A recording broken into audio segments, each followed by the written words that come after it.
हाँ जी अस्सलाम वालेकुम, क्या हाल चाल है गाइस। मैं थोड़ा अपना प्यारा बेस अब्दुल्ला जोइया अज थोड़ा सिखावां कि VFD दे वोल्ट 29 30 31 वधदे घटदे यकदम जंप क्यों करते रहंदे ने उनकी सैटिंग अज थोड़ा करावांगे। अगर तुस साडे चैनल ते नवें ने साडे चैनल लाइक शेयर सबसक्राइब जरूर कर लो। इंदी हुण थोड़ा सैटिंग करावांगे। VFD इन्वर्टर ते सुबह दा टाइम है ते कोई धुप शुप नहीं, हाँ तुम देख सकते ने। तो हुण इनकी सैटिंग करावांगे। इन्वर्टर चल रहा 29 28 31 32 ते भी एकदम ट्रिप कर जाता है। उन दिन थोड़ा सैटिंग करावांगे। तुम देख सकते ने इन्वर्टर बंद हो गया। इन्वर्टर की सैटिंग मेन सैटिंग होगी PB दी। इन दिन थोड़ा सैटिंग करावांगे। सैटिंग मेन सैटिंग केड़ी हुंदी ना इंदी PB दी सैटिंग हुंदी। PB दी सैटिंग करावांगे।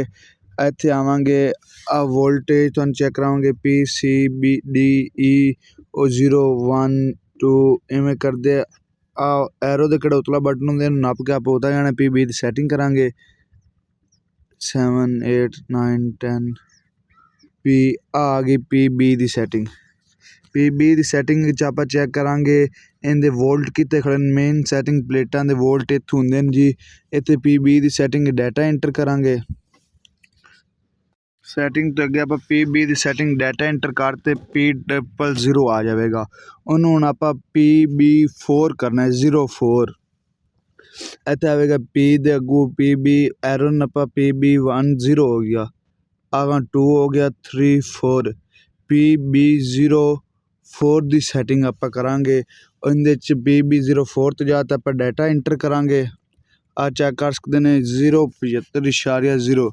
ये हुण अपनियां 12 पैनलों के हिसाब नाल सैटिंग करांगे। तो PB0 90 या 85 कितने फ्रीकुएंसी ठीक होगी उत्थे आप डाटा एंटर कर देंगे।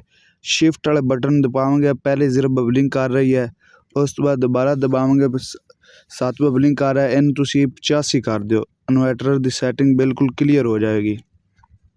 अपन डाटा एंटर करते थे चेक करना है। अगर इतने नहीं फ्रीकुएंसी जंप कर रही तो फिर ये ठीक नहीं, तो आप 90 कर देंगे।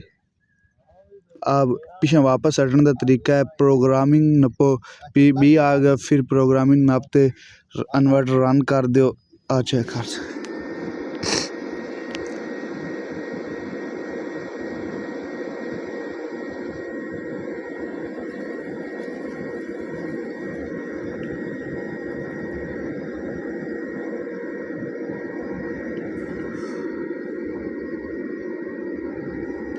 अजय भी सैटिंग अपनी फ्रीकुएंसी जंप कर रही है। इन दोबारा जाओ PB दी सैटिंग डाटा एंटर PB04 फिर डाटा एंटर। इन तुसी ज़्यादा जंप नहीं कर रही तो कर दो 90 ते शिफ्ट नप्पा दोबारा पहले 0 बबलिंग दूसरी 8 बबलिंग करना 5 इन वधा के 90 कर दो। इत्थे डाटा एंटर कर दो। इत्थे वापस आ जाओ प्रोग्राम आ चेक करो 28 फ्रीकुएंसी आ गई 28 29। इतने फ्रीकुएंसी स्टेबल होगी। इको जगह ते खड़ोती रहना फ्रीकुएंसी भी नहीं ठीक होंगे जी। इन्ना कुछ जंप फ्रीकुएंसी चलती रहना चाहिए। ओके जी, अल्लाह हाफिज़। मैं थोड़ा अपना प्यारा बेस अब्दुल्ला जोइया।